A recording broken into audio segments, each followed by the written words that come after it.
So y'all, it's your girl Angenella live in Detroit at the 8th annual Champions of the Dance Floor. Y'all not gonna believe who I'm with. Y'all know our good brother, the chairman, Damon Carter. Well, guess what? This is Donald Gardner.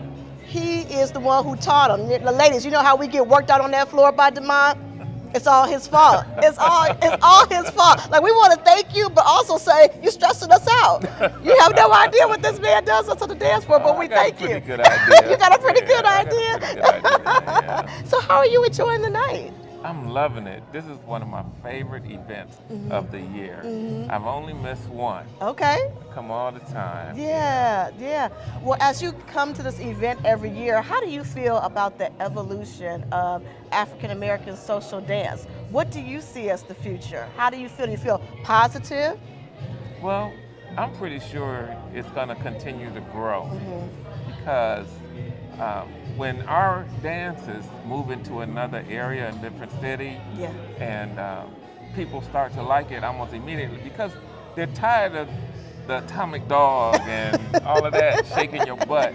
They want something more sophisticated. Right. And when ballroom and stepping come into a community, it changes that community. Yes, it does. When they go out, they dress up. Yes, we get clean. Right. What they call stepper sharp. Just stepper sharp. Stepper sharp, yeah.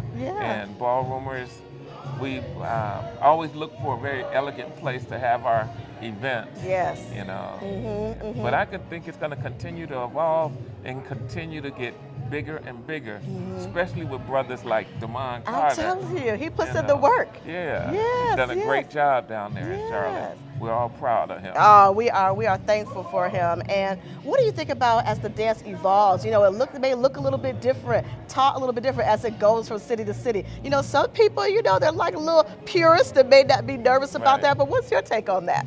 Well, it's up to each community to decide how they're going to do it. And that community that it goes into will probably have their own dance that they do, their local dance. And that dance is going to influence the ballroom and the stepping or the Latin hustle that's coming in.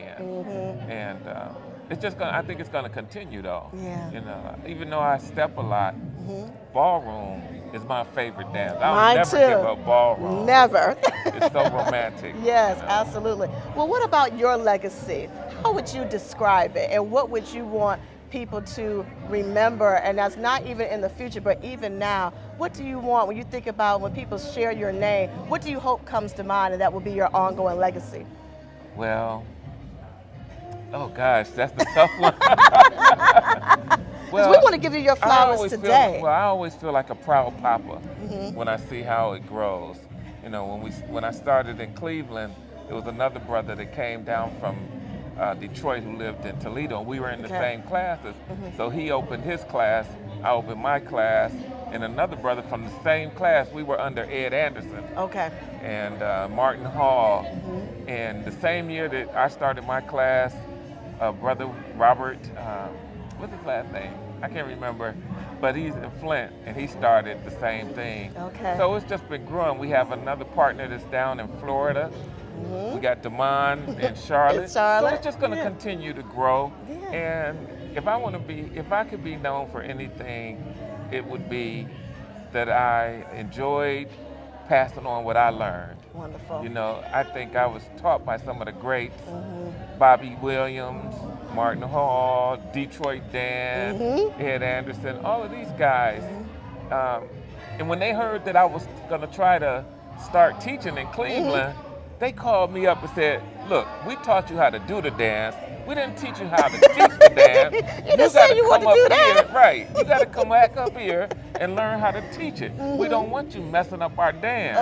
So I'm what you would call a purist. You know, I teach it the way it was taught by the folks in Detroit. You know, and what happens after that, I can't control. You know, because in some communities, they like to dance fast. Okay. So they're going to bring the same kind of music they love to dance to ballroom. So it's going to be a faster dance. But it's still Detroit ballroom. The basics are still the same, the fundamentals of it. Absolutely. Well, we thank you, and we just want to honor you for everything that you've done, the people that you've touched and influenced, people that you know and people that you probably don't know. Yeah. I know you don't need an invitation, but you are always welcome to Charlotte. We Okay. want to see you there. We have Titans Weekend that's coming Yes, up. I'm coming this year. I'm Yes, coming. all right. We You want you know. to be there, and I want you to say me a dance tonight. Okay, I'm going to try to encourage all the instructors that I've certified through the years. It's almost up to 20. All right. You know, That's and amazing. I'm like a proud papa when I see them continue to carry on the legacy that was brought to me. You know, Demetrius and all of these guys. Yes. So we're passing it on, Yeah. and all of my certified instructors, they're passing it on. Yes. Yeah. And so we're thankful. It continues to grow. Donald Gardner, y'all, legend. When you see him, ladies, ask him for that dance, y'all. Thank you so much for joining us. We got more to come live at Champions of the Dance Floor. Thank you again. Oh, you're so welcome.